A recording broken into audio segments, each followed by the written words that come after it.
நமது நாட்டின் எரிசக்தி தேவையை பூர்த்தி செய்ய மற்றொரு நாட்டின் அனுமதி எதற்கு என மத்திய அரசுக்கு முதலமைச்சர் ஸ்டாலின் கேள்வி எழுப்பியுள்ளார்.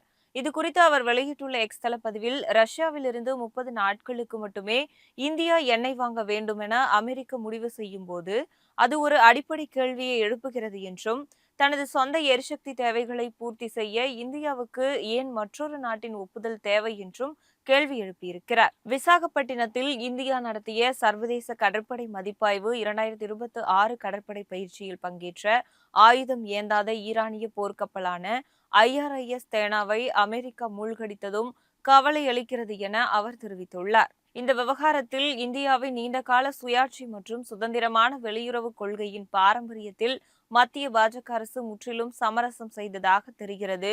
சர்வதேச அரங்கில் இந்தியாவின் கண்ணியம் பாதுகாக்கப்பட வேண்டும், மேலும் நாட்டின் இறையாண்மை மற்றும் நலன்கள் பாதுகாக்கப்பட வேண்டும் என்று முதலமைச்சர் ஸ்டாலின் வலியுறுத்தியுள்ளார்.